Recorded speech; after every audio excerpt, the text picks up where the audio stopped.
Hello, everyone, and welcome back to episode 6 of season 7 of the Shop Stool podcast.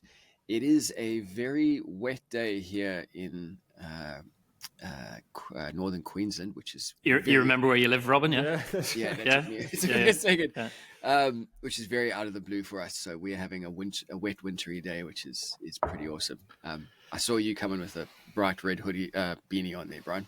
Yeah, it has been crispy here. Like after the mildest autumn ever, winter just properly hit. We had feels like -7 the other night. Whoa. Which was pretty special. But I mean, a beautiful day after it. But yeah, it's starting to get a little bit wet, which is what we needed with all the fires last summer. So it's good. It's required. And the workshop is definitely more workable with just that thin layer of insulation on it. It's made a huge difference. So like cutting out all the drafts and just keeping that little bit of heat in that comes from the afternoon sun, like it makes it so much more workable. Like I've been able to be in here after the kids go to bed and still be able to feel my fingers, whereas in the old workshop, oh my God, it was just not a place you wanted to be, whereas I still look forward to coming in here in the evenings, which is good. Nice. Have you finished all of the work on the workshop now? It is all done. It's all done. I do need to kind of do a bit of a shop tour video, but all the cabinetry's in, all the bench tops are in. I do need to get the drill press recessed into the bench, kind of the way I had it in my old workshop, so it sits behind the fence of the miter saw, so the stand of the drill press is actually inside the bench. But that's a two-person job. I've never seen that done before. So behind your miter saw, the miter saw table, presumably. So I've got a track. Like some people are very anti miter saw tracks and things. I still just love it. Like just having a hard stop to really quickly break down your timber. So yeah, I've got a track on the left-hand side of the miter saw, and then the drill press sits behind that track. But in order to do that, those big cast iron bases are obviously pretty chunky. So that is now inset into the depth of the bench top. A drill press. So what's flush with what? Because typically I drill stuff and it's all relatively about the same thickness, but every now and then I need to use like the depth of the drill press capacity, and then hang on, can I give you a tour? I was going to say the shop tour is going to have to come up a bit sooner. Hang on, just let me get the microphone. Because recently I had to. Somebody ordered something and I had to drill in the end of like a leg of a cot. And it was like 700 mil long and it just fit inside my drill press. And so where do you have to put the base all the way down on the floor inside your bench? So there's all the cabinetry. Yeah, nice. So these are 800 mil cabinets on a 90 mil kicker on the bottom. Cool. So then I recycled my old cabinets, which are lower, like 100 mil lower. See? Yeah. So over this side of the miter saw, the cabinets are sitting 100 mil lower. Yeah. So then there is, this is the little pocket that the base of the drill press will sit in. Then there'll be a hole behind the miter saw track, and then that's where the drill press comes up here. Yeah, right. Yeah, kind of making sense. I have never. Now, how do you get the? Oh, so I guess you dismantle the base. Slide it in. Exactly right. Yeah. Okay. Yeah. It's in two parts. So you see, like the base and the stem. So that comes out. So the base will be fitted from the underside, and then the stem drops down through the hole. So it's still pretty tight. So I had to cut out this section here to enable the base to come forward as much as possible, and then this is just capped with a bit of plywood across the front. And I guess because that's a little small drill press, it kind of fits the space. Oh, it's actually pretty chunky. Like that's a two-person lift. So in in my head, I had a floor pedestal. That's what I thought you were trying to put in.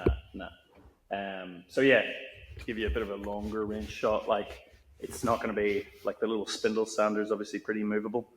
So the post of the drill press comes up here. So then you've got full access left and right on the drill press table.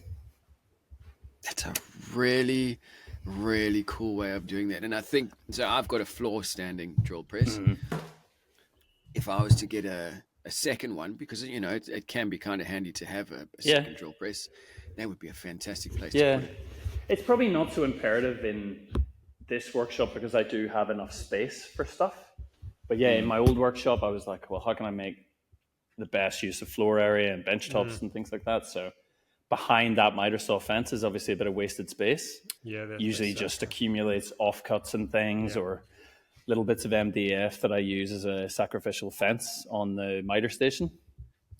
But yeah, everything else is done. All my cleats are all finished. I've got a few pieces of furniture on display. I've got my TV up, which I'm going to use for my teaching. Nice. Big whiteboard. There'll be a photography roll of paper coming down over the top of that whiteboard. Cool. And then just some ply sheeting storage. I'll probably put some timber racks up there, but like I said, I've got my other sheds, which I kind of like just keeping for timber storage. And then it's feeling very Nick Padula-ish in there. It's very nice. Yeah, that's a compliment if ever there was one. I guess I'm going to have to agree to disagree on the placement of your drill press. Only that I probably only 10 to 20% of the time am I drilling wood with the drill press. You're drilling plywood with it? No, steel, aluminium, or brass. Oh, right, okay. That's typically what I would use it for, and having swarf right there where you're sliding timber for me would be absolute disaster. Yeah, so. I get that. Like I don't really use it much for steel. Yeah, only because I have a steel lathe. But... Because I've got a steel lathe in the other corner of the workshop, it enables me to make some basic steel components, which often need drilling, and then that becomes more metalwork than woodwork part of the workshop for me. But no, that makes sense. I've got my welding set up in one of the other sheds on the property, so this is kind of steel free zone. Yeah, that would be nice. Yeah, and a while back you talked about possibly getting another jointer. Is that I'm still looking, and it's still budgetary kind of. I thought I had one lined up and then it's sold off marketplace, but I was looking at just just a fairly basic 8-inch one and then retrofitting it with the helical head, which obviously kind of doubles the price of the unit. Like if you're picking one up second hand for like 700, then you're paying about 700 for the helical. It's still something that will make sense long term, but I'm just waiting for the right machine to come up. So if anybody's selling one that's not completely mangled, but one of the issues about having the single phase workshop is that I'm reliant on a single phase jointer unless I get one of the big thousands and thousands of dollars transformers that do single to three phase. I looked at having to do that in my workshop, but luckily was able to avoid it. But that can be expensive. Yeah, but the flat floor is definitely helping keep the jointer flatter than ever. Right. Like this is the first time it's actually been on a proper solid concrete floor. So that's really good. It's just that whole thing of flipping the top up with the combination machine. When before it made sense because I didn't have the space, but now I have the space. It's like all this room is just sitting, screaming, independent machines. It's so funny. I was just having this conversation with myself yesterday because my thicknesser of 15 years is decided to start not being work as well as it used to. It's having some feed problems and just some little things that annoy me. And I was like, well, maybe I should get an over and under and free up some space, and then I can have a wider jointer. But I move mine around all the time. It never stays put because of I'm just making different shit all the time. So do you think that the over and under, like it doesn't like moving around? to stay flat. It just always knocks the tables slightly out of coplanar. Like, I mean, ever so slightly. Like, for small projects, it's not really an issue. But the second you're trying to do a big dining table, like, it's maybe, 800 mil of infeed and probably the same outfeed. So, I don't know. Not good I find 1.8. No. But yeah, it's something that I've always wanted. It's just the expense that I put into this workshop and getting it to the point where it is now. Like, I just need to get some work to be able to afford that. But like I said, if anybody has one that they're getting rid of, even like I was looking at the Carbotech units and I'm like, so long as the motor is pretty solid and replaceable, should it need be. Like, I know the girls over at COC had a few problems with their Powermatic table saw. I don't know if you saw that. Yeah. So long as it's a generic motor that, you can just pick up from a manufacturer in China, then that's fine. I was just thinking, get the helical head on it, get decent carbide teeth, and that's gonna make my life a whole lot easier.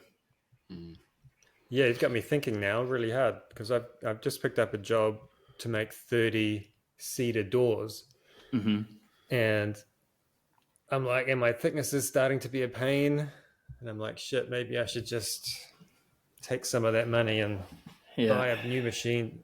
Sorry, what type of doors? Cedar, Western red cedar. I heard seated doors. No. 30 cedar door, like entry doors. Yes. Oh my gosh. Wowzers.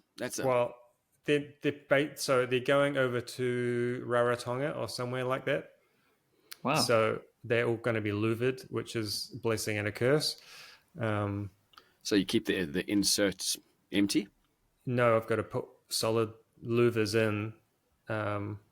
So as I glue up the door frame, I've got to insert all the louvers into it, so they're kind of non-replaceable, which is how they wanted it.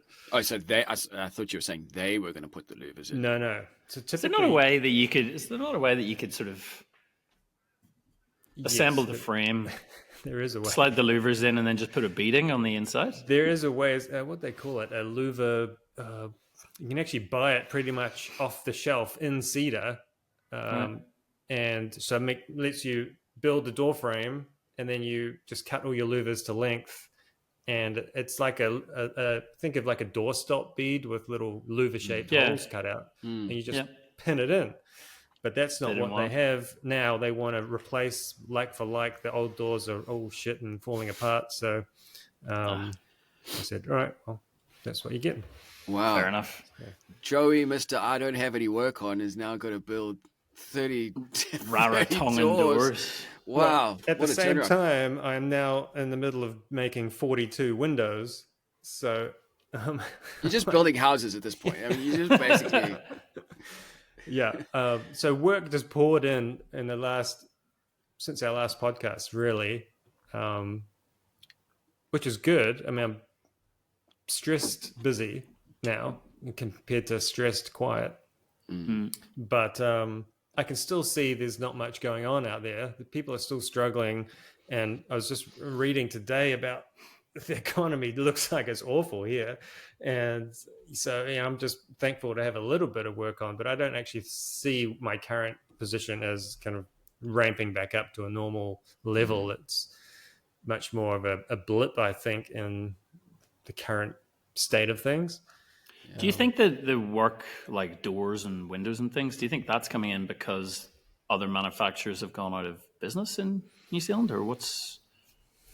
That's tricky. There's actually still...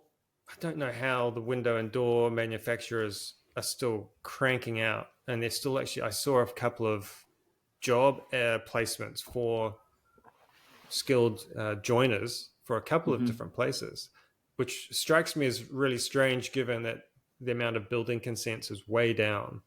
And so the amount of homes being built, and, probably only 30% of homes are getting wooden joinery because it's so much more expensive than aluminium.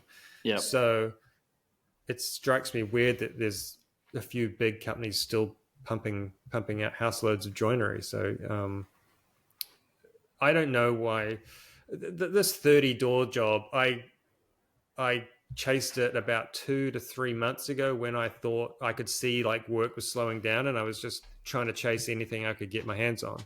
And I actually got a call about it a little while ago saying, the job probably got scaled down to maybe only 6 doors. And I was like, okay, well, whatever. And then I get a call saying, yep, the whole order's on. We need it in 6 weeks. So it definitely sounds like it's worth getting a thicknesser for, I would say. Yeah, because straight blades are just the finish isn't great. You get at the moment I've got a nick in one blade, and every board I put through has a little groove in it, and it's just extra sanding, and it's a pain in the butt. And they're loud as well. I remember my mates. This was lunchbox and thicknesses, so different kettle, but just the racket that came out of that thing compared to mine was just unreal. I would say the one big advantage of the flip top combo machine is that to obviously get like a 10-inch carbide teeth jointer, like a spiral head, you're talking mega bucks, and it's literally just that one use. Whereas if you already have a long flatbed jointer, all right, maybe you're not getting the best finish off it, but then you're putting it through a carbide thicknesser. So you're getting the flatness off the jointer, but then you're also getting, if you have to, for some reason, joint a 10-inch wide board, then you go back over to your combo machine, and then that's when you're using the jointer side of it. But the rest of the time, it's basically just in thicknesser mode. Yeah. Funnily enough, I typically use, for anything approaching 2 meters or over, I pretty much put everything on my sliding table to straighten it. Yeah. You've got sliding table. Because it's just so much better because my jointer is pretty good, but it's not as straight as a sliding table.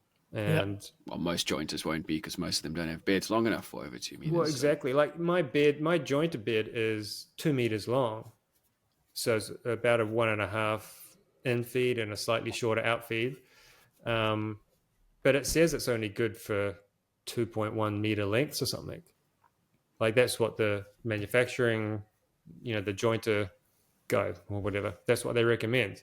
And so you're like, well, for long stuff, what are you meant to use? Like, how big is the bed meant to be? So it's interesting.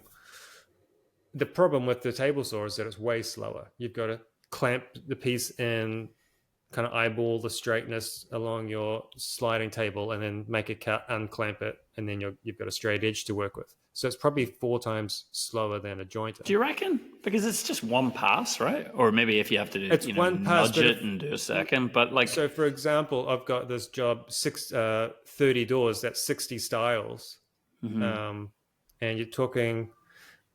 Take the plank, clamp it on, eyeball it, run it through, unclamp it, bring the next one on, clamp it up. It's just a bit more shagging around. I'd argue the manhandling a board that big over the jointer woint be pretty time consuming as well. Yeah, probably. Whereas, and you're not getting it right first time as well, because you're trying to maneuver that giant. Whereas on your table saw, I would assume you'd get it right first time. Yeah, one cut and it's perfect. Yeah, obviously lining it up is a different story, but you're not worrying about the board flexing in your hands like with the jointer. So I've actually been thinking about just making a little jig, because I'm getting rough sawn timber. It's all going to be within 5 mil of thickness. Yeah, within cooey. So if I make a jig that sits on my sliding table saw, I can just kind of butt the rough sawn timber up to a stop. Yeah. Yep. And have some toggle clamps or something on it. That would be quicker probably than a jointer doing it that way, which is what I might end up doing. So, yeah, I've got a few things on, but it's I'm not out of the woods yet, because I'm still 2 months behind and making any money. So. What else are you doing? So you've got the doors, the windows you've finished? The windows I'm halfway through. I've got it. I'm meant to have the windows finished by the end of the month, and it's going to be tight. It's 13 days away. Yeah, I think I can do that. As soon as this podcast is finished, I'm back over to site to do the final measure up and get those windows together. I've got a system now. I think I could do it much quicker than my first kind of couple of batches. So after that, I've got a kitchen to kind of rebuild a kitchen, which is I'm not looking forward to it because I'm doing all the solid timber work and then straight into cabinetry, which it's a bit of a big mindset jump to move from. I mean, the things have to be the same amount of accuracy, but the finish and everything is quite different. With the doors, I'm making the cedar doors. I just have to sand them, and that's it, finished. With the windows, I'm just throwing primer on it, and then the house painters are finishing off everything else. And so I have to have a bit of a different mindset of the finish quality, which is always takes me a little bit to get into the swing of things. Yeah. Cool. I was asking you, Bryan, about having a helper in the workshop. Yeah, you were. Yeah. You were messaging you about it. Yeah, so I've got a young guy, 20-something, who is coming to do some work experience with me. And it was just good timing because I've got all this stuff come in where I could do with somebody just feeding boards through a machine. But yeah, so that is on the cards for me at the moment, having an almost apprentice. So we're just trying to work out how many days a week he might want to do. And at the moment, he's just keen to work for free. So I'm happy with that. Brilliant. Are you allowed to have him work for free? Big gray area, right? Like that's what I was kind of saying to him. Like, this is a really gray area, even in terms of like health and safety and stuff. There's like officially no workers' rights and all these sorts of things, safety, blah, blah, blah. So we're in a bit of a gray zone, but I'm just taking things slow with what he can do, what machines he might. But even just like the handling of timber, like that's going to be a great help. Like doing a big batch job like those doors. That's right. Yeah, cool. So so the reason I think having a helper would be great, those cedar doors, I need 1.7 kilometers of louvers. And the size I need, I have to custom make them. So I'm going to be machining a lot of timber in the next month. How long can you? What's the longest length of timber you can work with in your shop? Really 3 meters, because is how long my sliding saw is. But when you're buying cedar, it's so horrendously expensive. You can buy what they call shorts. For some reason, they've got these little 1.2 or 1.8 meter cut-offs. I don't know what they're from, but it's less than half the price of buying full-length boards. Yep. So I've just bought a pallet load of 1.2 meter boards, which means it's much easier to make louvers, little skinny small bits out of kind of a medium length, 1 meter long pieces, much easier to handle. It's just a lot more putting a piece through a bandsaw over and over again. So you said 1.7 kilometers. Yeah. Which is 1,700 meters. Yeah. And you're going to be putting through 1.7 meter long boards. 1.2s, yep. That's 100 passes through your thicknesser. Oh, sorry, 1,000. Is that right? 1,000 passes through your thicknesser for each board. Well, more than that. Well. So there is a method to my madness. I have bought 150 by 50 mil cedar. I can get, I think, either 10 or 11 pieces of stock out of that one board that will become a louver. So I have to pass one board through the bandsaw about 12 times. And that board, that's 1.2 meters. Yeah. Sure. Yeah. Good thing I'm slowly doing the math in my head. Yeah, it's just so much timber. So the actual door frames is really easy. 4 pieces of wood to make up a door frame and join it together. And good thing I've got the big domino, and I can just that's coming to its own right now, huh? Tell you what, I'm just going to put giant big dominoes in. They're beefy boys. I don't know if you've ever played with that, but they're like big pieces of wood. So like making a door frame, 100 mil, right? 70 deep. 70 deep, right? Okay. 70 or 75 deep. Yeah. So I mean, almost as wide as the stile. So, I mean, actually, probably too deep for what I'm doing. So the work of all the work in this job is making those louvers. That's like 80% of it. Yep. Yeah, cool. That'll be fun. Yeah. What about you, Robin? I'm under the pump as well, which is quite exciting to say. I've been working on a bar for someone for a while. This has been ticking over for a few months, but now I'm finally in the building phase of it, which is totally kicking my ass. It's all these, it's got so many angles to it, and it's just, everything is difficult. You know, nothing is 90 degrees. So everything is one little extra step, and I'm making mistakes because of it. So example, instead of having, if you don't have a 90-degree edge on let's say a sheet of plywood, if you put an angle on it, now the leading edge of that angle is a slightly different measurement to the shorter length of that. And, you know, there's just all these little bits that you keep missing when you're trying to join angled panels together. And it's just, I think this has been the first job where I've woken up in the morning and gone, oh, I just don't want to face this thing. I'm absolutely hating this. Are you using, is it relatively expensive panel, or is it particle board or plywood? It's plywood. It's Gabon. You've used it before on that wall feature. Yeah. Gaboon, yeah. Oh, Gaboon, yeah. Yeah. I swear it says Okume on it as well. Okume is very similar. I think it's a bit like the Victorian ash type thing where there's Tasmanian oak. There's like 3 or 4 different species that fall under that umbrella. Okay, right.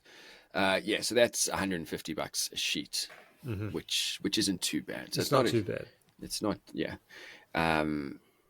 but yes, I'm sort of getting closer to the finishing stages, and then I'm getting some acrylic cut for it. They're Essendon supporters. They're getting this giant Perspex Essendon motif done in the middle. It's what is that? What is that word? An AFL AFL team, the Essendon Bombers. Okay. It's been a fun project from that perspective. Like the client that I'm working with is very, they're excited about it. They want to make this flashy. They are doing it for their husband as a surprise. Cool. So from that perspective, it's been quite I've enjoyed working with her. But it's just, Anyway, about a week ago, I got a phone call. Someone referred me to make some little boxes, 200 by 200 boxes, glass top hinged lids that they need for an award ceremony. It's something to do with the rodeo here. They put these big belt buckles into it. Yeah. And this was last week. Oh, I need it done by the end of June. Right. Can you do it? And so I've also got an end of the month deadline. But it seemed like one of those jobs where, because it's batching it out, that's going to be a fairly lucrative. I could make some good money on that. So it's been quite nice. I've put the bar on hold, and I've contacted the client. They're having issues with the room that it's going into because it was all flooded out. So they're busy renovating it, putting in termite layers, etc., etc. So I've been able to put that on hold and just work on these boxes, which has been so much nicer in my tiny workshop. Well, relatively small workshop. Instead of working on a 2.4 meter bar, it's all little bits of wood, and it's just 1,000 times better. How many? 15. Okay, that's so nice size. It's a lot for me because I haven't done a project like this before, but it's obviously not 30 doors worth. The batch work is brilliant, Robin. Like once you sort of start to get a few of those jobs and you hit a rhythm with them, you'll find like your profit margin on that versus some of the bigger work that you've done is just going to be chalk and cheese. What was also very cool about this is these people, this client gets these boxes from this other furniture maker every year. Now that particular furniture maker couldn't do the job this year, referred them to me. I've gone to that furniture maker and said, can you tell me a bit about the boxes that you normally make? And he's gone, here's the prototype that I gave them the first year. Just build that. Here's what I charged them. Here's what the expectations are. Off you go. So it's from that perspective, it's been interesting because they are a very well-renowned furniture maker here. What they charge per box, I wouldn't have charged that. I would have thought that's too high. Right. But that's good because, again, as a new furniture maker, you're always on that sort of back foot. I can't charge that. That's way too much money. So then to see the actual pricing that a well-established furniture maker would charge, very, very eye-opening. But this is what I've been saying for years. Like, transparency within our industry is so important so that we prevent undercutting and people working for free and all that kind of stuff. Like, you have to think about your margins, your profit, all that kind of stuff. Contingency, and they've done that for you, and that's brilliant. Fair play to them. It's good. And I lost a quote this week because of that. It's unfortunate. It was an iguana tank with the cupboards underneath. Yeah. You're now getting known as the lizard specialist, are you? The reptile guy. Yeah, exactly. Yeah, reptile dude. I actually asked her if I got referred from that other guy, but she didn't respond. But I was going to charge her. So it's 1.2 long, 600 deep, 600 tall. And then underneath that, there's another similar size cupboard doors. And I was going to charge her $4,200 for it. The Perspex is a bit on the expensive side, which I did the math. I ran through the quotes, and to me, my materials were around $1,300, $4,200 for labor. And I was like, that's probably a bit high, but no, that seems about right. And she came back and said, that's too much. Just one of those things.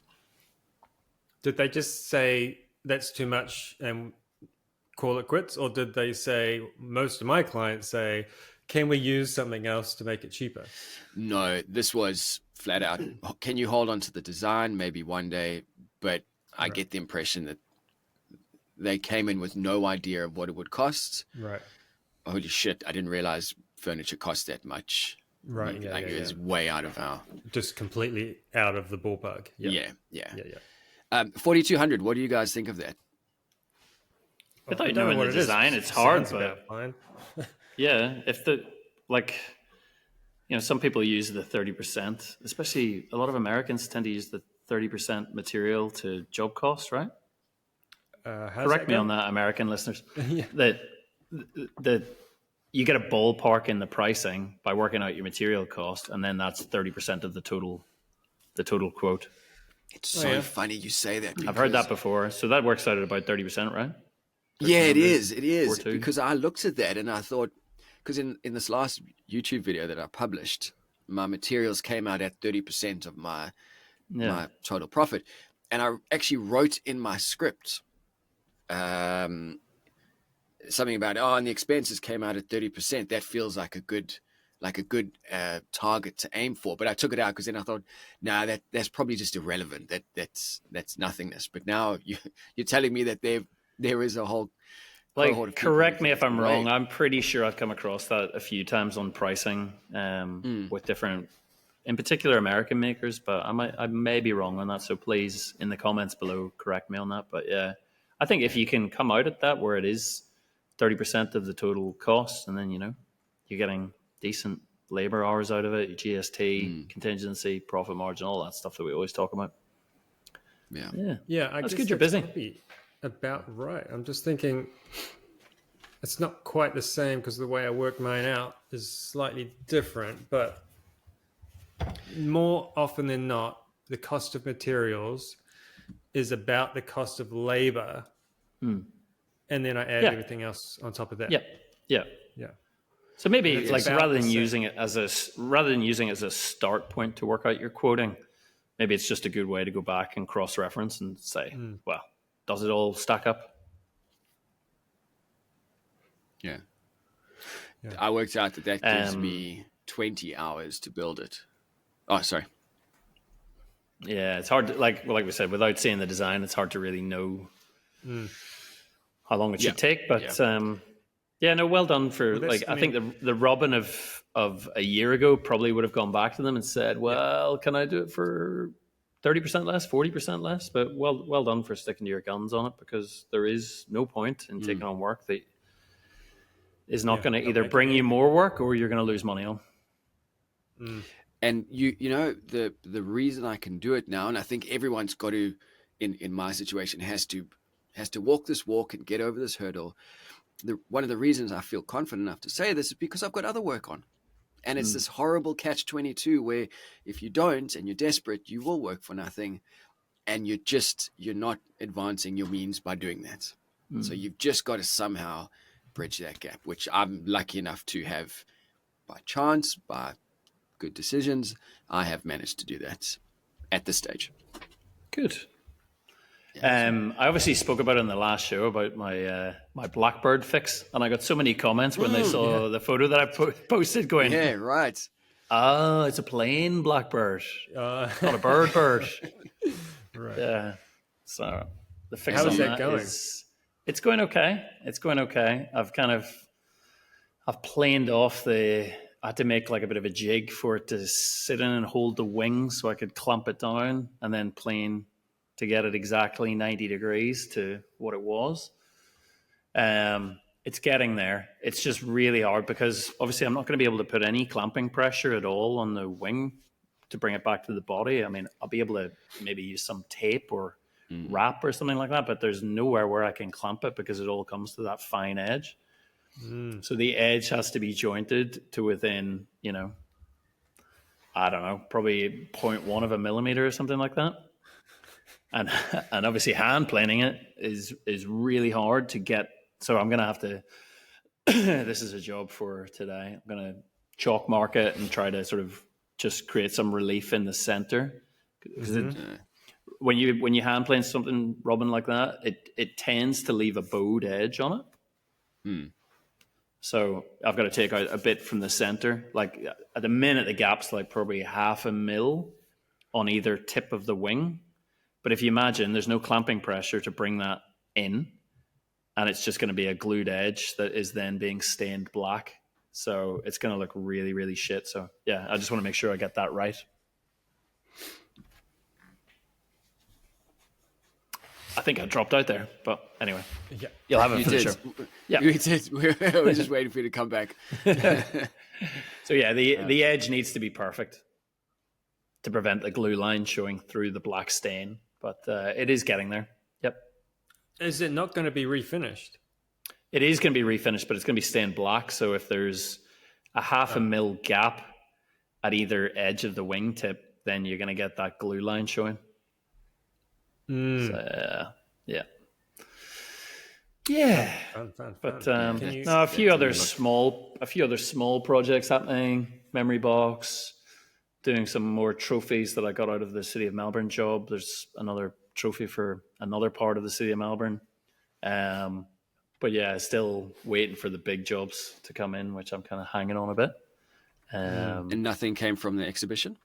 Not yet. Like I said, the lag time, the lag time for those exhibitions can be anywhere between 12 months and like 4 years. You literally have people contacting you going, I saw you back in 2012. Remember me? I'm Jim. But the exhibition went really well. I don't think I spoke about it because we had a guest on last week. It went really well. Good numbers through. I finished that Yakita bench, so I'm going to change the website a little bit to having a bit more of an online store where people can purchase stock items from. If I can carry like 4 or 5 stock items that are ready to go and there's exact photographs of that piece rather than just this is a pinch bench. It's like this is that pinch bench that you're buying. Click here to buy, free delivery in Victoria, that kind of stuff. I just really want to get that going so that I can start shifting some stock pieces, and then in periods when I'm quiet, it enables me to be working on pieces, and I have a way to sell them directly. So that's the plan. That's a cool idea. Yeah, cool. And then trying to work out my teaching aspect of what I'm going to be teaching in my workshop. I've been sort of putting together a few slides on that and trying to get that ready for like springtime is the aim. And have you had any or have you had much interest in it? Yeah, the interest's been really strong. It's been great. Like, probably had about maybe 70 to 80 people at the exhibition sign up directly to it. Awesome. And then I had somebody from Townsville contacting me and saying, "When's it on? I'm coming." It wasn't you. Nice. That's awesome. They just want to get out of the heat. That's why. Yeah. So yeah, I think there's enough of a niche there that hopefully it can develop into something. But yeah, I want to make it like that group learning environment and away from the tools, so people don't have headphones on, that they're actually interacting with each other and learning from each other is where it's going to go. Yeah, that model making, quick prototyping, quick designs. So yeah, just trying to decide whether it's going to run over 1 or 2 days at the minute. Try to make it the weekend experience where people come up and stay in Ballarat and sort of see the area a bit, or whether it's just all compressed into 1 day. So that's what I'm working on at the minute. See if you can get the city involved. Yeah, the city are really supportive, but my property is like 5 meters away from the city of Ballarat. So there's technicalities involved. It's literally the other side of the road is city of Ballarat, whereas I'm city of Murraball, which is this enormous rural shire. So it actually screws me a bit for grants because I can't apply for any of the city of Ballarat grants.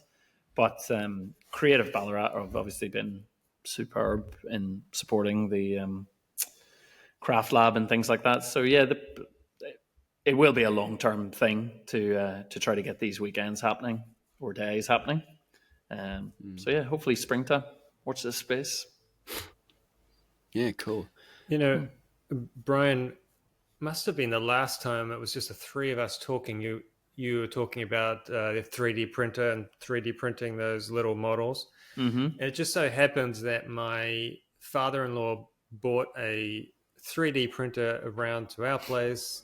He'd had it in storage for 10 years or something, but it's actually at that time was a high-end one. Yeah. And so now it's probably still not high-end, but it works. And anyway, we got it going and dusted it off. And man, it is just so easy. And we worked out in about 5 minutes, we can take a SketchUp model and just export it to the 3D printer. And the kids have just been making toy guns and whatever, you name it, like constantly. It's such a cool little thing. And what it really did for my kids was let them use 3D modeling, SketchUp, in a way that they hadn't before. Like my son had built little boxes just drawn like a house shape, like a cliche thing. But now, he made, first you can download stuff. Yep. Just so that was just, I want to make whatever, Thor's hammer or whatever it is, download a free thing. But then he realized that we can just draw on SketchUp, which is the easiest 3D software to use. And, we're just making, you name it. But also my brain was just like straight away going to all these different places with what it can do for me in the workshop as well. So definitely worth a look. I think I said on the show, like my plan was to basically buy it, print the models, and then flip it, and just maybe I lose $50 or something like that. But yeah, there's no way I'm selling it. It's just for jigs, for little brackets, for even things like the catches for the cabinets that I just made for the workshop. You just download like a catch file, and it costs you 5 cents in filament. Yeah. And I can do it at 10 o'clock at night. I don't have to go anywhere to do it. I did the signage for my workshop out of it, just little logo, sanded them down, spray painted it. It looks great. The idea of jigs I hadn't even thought about, but that is a pretty cool idea if you need a specific radius or something. A really simple way to do it. I mean, a bit like making something on a CNC, and probably 3D printed is going to take longer, but way quieter and easier. You can do it overnight, whatever. Correct. Yeah, it doesn't have like I always get worried leaving a CNC when I've used one. Like I've seen things go badly wrong, whereas with a 3D printer, it just kind of catches itself and just spits out a whole load of poop and then you start the job again. Yeah. But no, I've been very, very impressed. I got the little A1 bamboo mini, so I don't know whether you're using, is it bamboo? No, it's some random. My father-in-law is a tech freak guy. Right. Okay. So he likes to build everything himself pretty much from scratch. So I think it was a kit that he. Right. My father-in-law is a computer scientist, and he actually built the first computer that Auckland University ever had in like 1971. Oh wow! And so that's where his brain's at. He was been at the forefront of computers since dot. And so he made his own CNC, and he made this 3D printer out of parts and like a kit thing. So it's a non-brand random thing, but it works. Cool. That's awesome. Yeah, that is. Yeah, nice one. All right, let's call it there because we are at time. Just a quick message for anyone who's listened this far in the show. We did have some feedback on the audio last week, both for Mark's audio and just the audio in general. So we are looking at that. Direct all complaints to Robin Lewis. Yeah, okay. We is a very diplomatic way of saying I am looking at this, and we will have it resolved. Essentially, we've just. I've tried to eliminate some of the workload myself, and it's just swung a bit too far in the other direction. So from this episode on, it will be a bit better. Yeah, so, AI might be able to take over the world, but it cannot take the poor audio quality and make it better. Is that what we've discovered? We've found a limiting use case. Yeah. Cool. All right, guys. We'll see you in a couple of weeks. Nice one. Catch you later. Bye. Bye.